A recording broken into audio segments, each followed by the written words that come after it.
Islamic life জীবন গড়ুন কোরআন সুন্নাহর আলোকে। বিশ্বনবীও কিন্তু collection করতেন। বিশ্বনবী ঈদের নামাজের পরে মহিলাদেরকে বললেন, তাসাদ্দাকনা, মদিনার মহিলারা তোমরা বেশি বেশি দান খরচ করো, কারণ মেরাজের রাতে আমি দেখেছি পুরুষদের চেয়ে তোমরা নারীরা বেশি জাহান্নামী।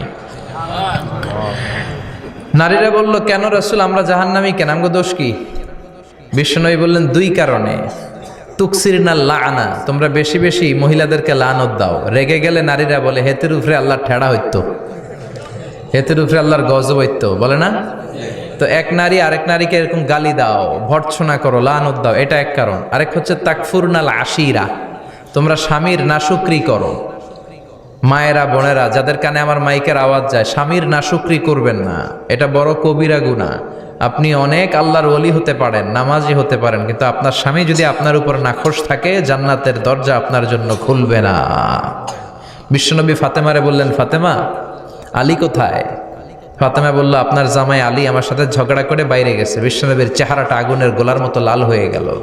বিশ্বনবী ডেকে বললেন, ফাতেমা, তুমি বিশ্বনবীর মেয়ে হতে পারো, কিন্তু আলী তোমার স্বামী। আলী যদি তোমার উপর নাখোশ থাকে, জান্নাতের দরজা তোমার জন্য খুলবে না। কোথায় গেছে আলী, কোথায়? বললেন যে মসজিদে নববীতে গেছে। বিশ্বনবী যে দেখলেন বালির উপরে আলী শুয়ে আছে। বিশ্বনবী মজা করে ডাক দিলেন, ইয়া আবা তোরাব। তোরাব অর্থ বালি, তোরাব মানে কি? বিশ্বনবী ডাক দিলেন, ইয়া আবা তোরাব, মানে হে বালির বাবা আলী, ওঠো। এখন আলী ওঠে না, রাগ করে আসছে। বিশ্বনবী এদিক দিয়ে তাকায়, আলী ওইদিকে তাকায়। বিশ্বনবী ওদিকে আসলে আলী এদিকে তাকায়, মনে মনে কয় এতক্ষণ আপনার মাইয়াই গুতাইছে, এখন আপনি গুতাইতেছেন।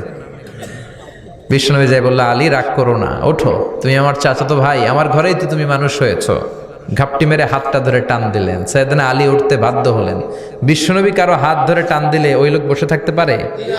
উঠে গেলেন, ঘরে নিয়ে আসলেন। নিয়ে এসে বিশ্বনবী খাটের মাঝখানে শুইলেন। ডান দিকে শোয়ালেন আলীকে, বাম দিকে শোয়ালেন ফাতেমাকে। এবার মেয়ের জামাইকে আর মেয়েকে বুঝাতে লাগলেন, নসিহত করতে লাগলেন, গল্প শোনাতে লাগলেন। কি রোম্যান্টিক শ্বশুর!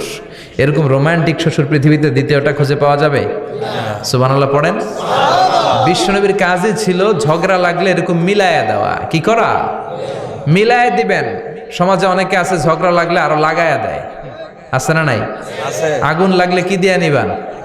পানি ডালতে হয়, অনেকে তেল ডালে। কি ডালে? তো আগুন আরো জ্বলে ওঠে। বিশ্বনবী বললেন, না, খবরদার, ইসলাহু যাতিল বাইন, মিলায় দিবেন। স্বামী স্ত্রীর ঝগড়া মিলায় দেন, ভাইয়ে ভাইয়ে কোপাকুপি মিলায় দেন, এলাকায় এলাকায় গ্রামে গ্রামে মারামারি না লাগাইয়া মিলায় দেন। জান্নাতে আপনার ঘরটারে বড় করে দিবে কে? আল্লাহ। বিশ্বনবীর কাজ ছিল মিলায়া দেয়া। বিশ্বনবী মক্কা থেকে মদিনায় হিজরতের আগে মদিনায় দুইটা গোত্র ছিল। এই গোত্রের মধ্যে 120 বছর ধরে মারামারি। কয় বছর? 120।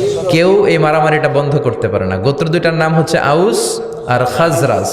আউস খাজরাজের মারামারি। বাবা মরে যাওয়ার সময় ছেলেরা ওসিয়ত করা যায়, নসিহত করা যায়, বাবারে আমারে কোপাইছে, তুইও কোপাবি। ওই বলে আবার নাতিরে কয়, আমারে মারছে, তুইও মারবি। তো বংশ পরিক্রমায় মারামারি চলতেই থাকে, কেউ আর থামাইতে পারে না। বিশ্বনবী মক্কা থেকে মদিনায় হিজরত করতে এসে মদিনায় বাসাবাড়ি করে 7 দিনের মাথায় 120 বছরের মারামারি থামায় দিলেন। কি নবী ছিল! মিলায় দিতেন। ফাসলিহু বাইনা আখাওয়াইকুম, ভাইয়ে ভাইয়ে মারামারি লাগলে মিলায় দাও। স্বামী স্ত্রীর ঝগড়া হলে মিলায়ে দিবেন। এজন্য মায়েরা, বোনেরা, বিশ্বনবী বলেছেন তাকফুরনাল আশিরা, মেয়েদের সবচেয়ে বড় একটা সমস্যা হচ্ছে স্বামীর নাশুকরি করে। স্বামী দিতে পারলে ভালো, দিতে না পারলে কয় তুমি আমার জীবনে কিচ্ছু দাও নাই। এরকম আছে না নাই? স্বামী আর স্ত্রী বানায় যেজন মিস্ত্রি, সে বড় আজব কারিগর। ঠিক কিনা? এজন্য এই সম্পর্কটা সাইয়েদনা আদম আর হাওয়া থেকে শুরু হয়েছে। কিয়ামত পর্যন্ত স্বামী আর স্ত্রীর এই সম্পর্কের মাধ্যমে গোটা বিশ্বটারে জারি রেখে দিয়েছে কে?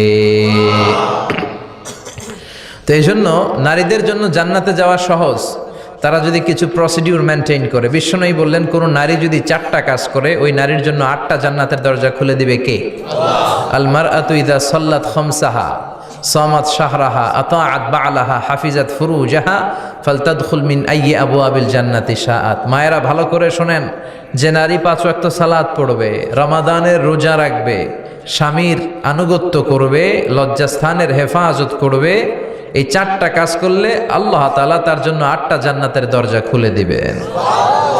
এজন্য বিশ্বনবীও কালেকশন করতেন। তো বিশ্বনবী বললেন, মহিলারা বেশি বেশি দান করো।